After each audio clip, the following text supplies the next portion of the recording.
Hello everyone and welcome to the channel. So today we are going to talk about 4 different topics and we are first going to talk about Ivan Rakitic. So according to Mundo Deportivo, we do have a journalist named Mig Rico on Twitter. He did claim that Barcelona will say no to a loan for Rakitic, and the club has let the Croatian know that if he stays at the Camp Nou until 2021, the date his contract expires, his role will be reduced to a minimum throughout next season. So by this time, we all know that Rakitic's intentions is to stay at the club, and no amount of hate from us fans will ever make him not love FC Barcelona. I believe Rakitic does know that many of his fans of FC Barcelona do not like Rakitic the way they did before, but Rakitic continues to show why he still loves the badge, and that is by him continuing to stay at the club, and that is why we continue to see him in a FC Barcelona jersey. And again, the fans do really have a bad relationship with Ivan Rakitic, and I believe one of the most definitive moments that Rakitic had was in that Liverpool versus Barcelona match back in April 2019, because when we did lose 4-0 in that match, that is when we questioned, is Rakitic still good enough to win us a UCL or capable to be in a team to win the Champions League? Because in that match, I don't know if you guys remember, Rakitic got completely dominated by all other players, and that is when the fans got sick of this player, which is why I say that game was the most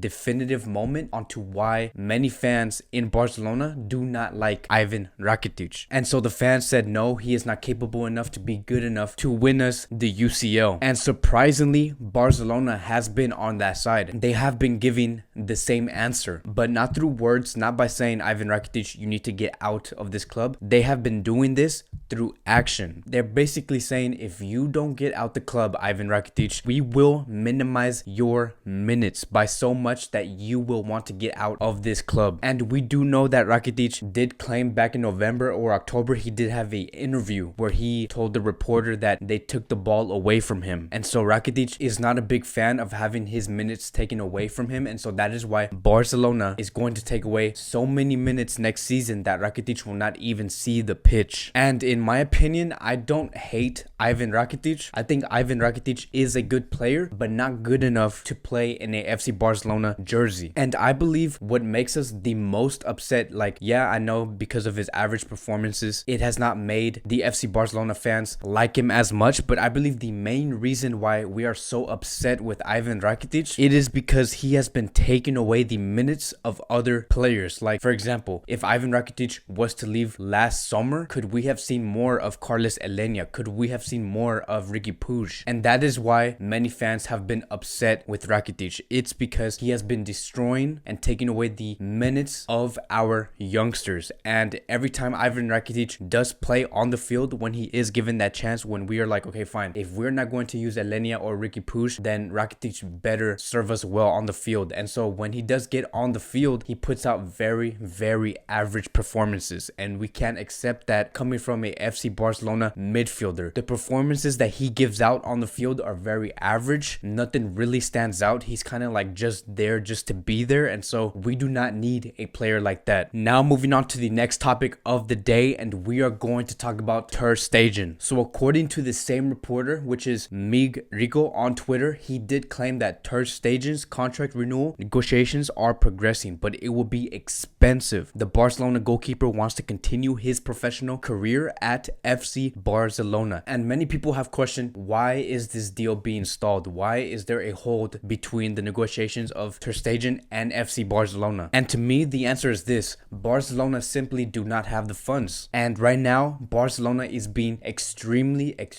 careful, because if they're not careful, they will put themselves in a situation where if they do manage to like overpay Marc-Andre Ter Stegen, they will not be able to afford another star's wages next summer. And Barcelona do not want that, because we know what Barcelona wants in the summer. They either want Neymar Jr. or Lautaro Martinez, if not both. And so if they are not careful, if they do mismanage their finances, they could put themselves in a very tough spot. And so they have to learn how to balance the books. They have to read and do research on where their club is going to be at 2 to 3 months from now, because we all know that Barcelona are not not getting their match day revenue, so they have to be extremely careful, and I am okay with that. I want Barcelona to be healthy economically, financially, and be healthy on the field, right? We do want this team to be in its best form, so I completely get it. So we don't know what exactly Ter Stegen is asking for, but they do say that it is very expensive. But what we do know is this: whatever it is, Marc-Andre Ter Stegen is worth every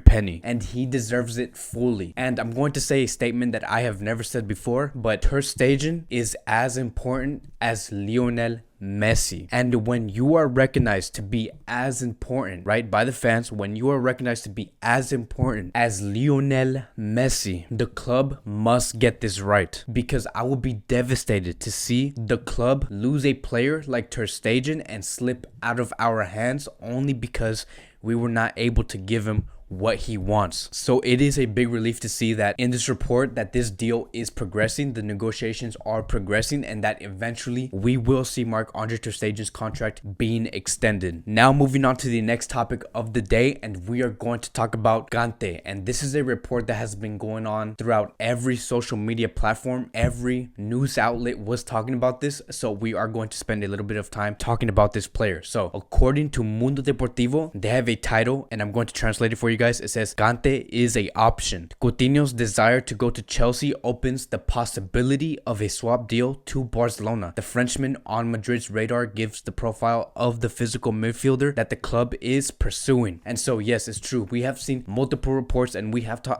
talked about this topic before, that Barcelona is looking for a player with legs, meaning they want a player that has the muscle, the physicality, someone who can run for a long period of time, and Kante does fit in that category. He is that player. And if you guys don't know who Kante is, because I know that many of you guys are young, I know many of you guys are under the age of 15 years old. If you guys don't know who Kante is, Kante has been widely recognized as a guy who has unbelievable amount of stamina, work ethic. He has the physical strength. He dominates the midfield because of it, and he is sort of like a box-to-box midfielder, because you can see this player everywhere. He's in the attack, he's in the defense, and so I want you guys to think of Kante as like Vidal but on steroids. And so Kante has it all. And just imagine if Barcelona do manage to get Kante in, and he does stand right next to De Jong and Arthur. Just imagine that midfield. That midfield would be unstoppable. It will be world class. I can already see my dream of like having Kante, De Jong, and Arthur representing our Barcelona midfield. And I know that De Jong and Kante play almost the exact same position, but depending on the game, they can switch positions. One can play defensive midfielder, one can play central midfielder.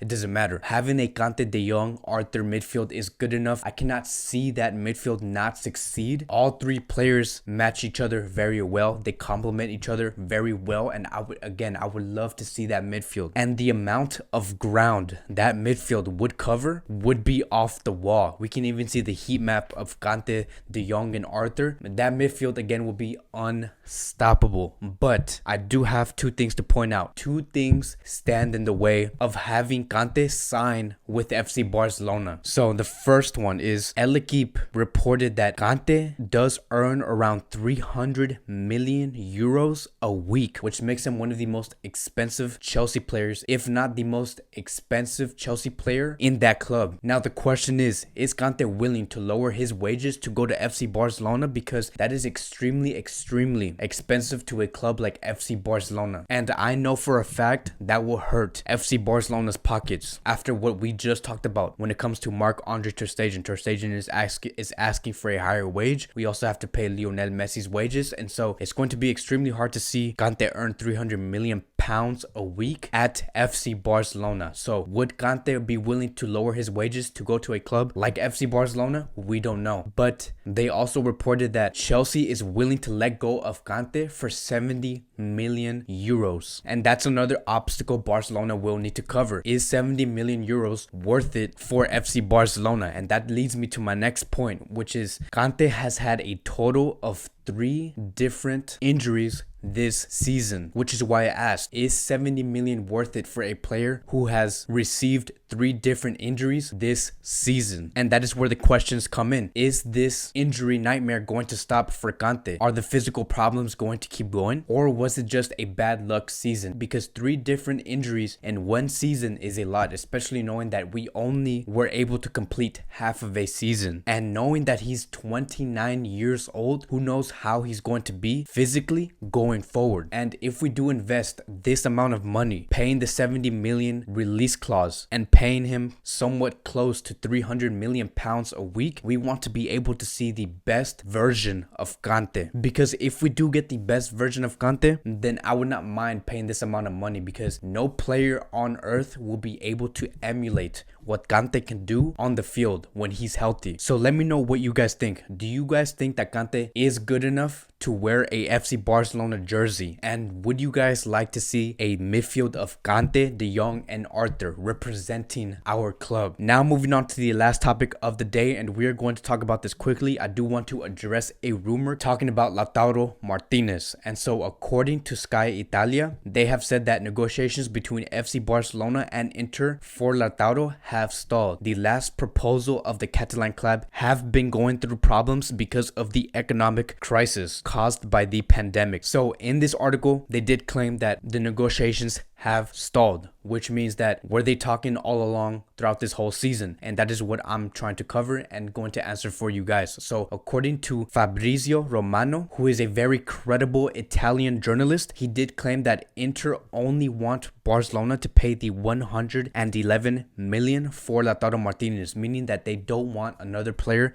in exchange. The second thing that I want to point out is that according to Di Marzio, he is another credible Italian reporter. He also confirmed that there are no negotiations right now at the moment that's currently taking place due to the pandemic. So that is where we are going to stand. There are no negotiations going on right now. So if you do see any article, any newspaper that claims that there are negotiations going on at the moment, there is no negotiations going on right now between Inter Milan and FC Barcelona. And since Inter Milan only wants cash, which is 111 million, does this make it harder for FC Barcelona to achieve the Lautaro Martinez operation? Yes, it does. Will Barcelona pull the deal through and pay off in cash? We're gonna have to wait and see. Like I said before, there is no negotiations going on right now, so we will be following this Martinez saga closely. I will be reporting it here in this channel. So that is it for today's Barcelona Daily News. Thank you guys so much for watching, and I will see you guys in my next video.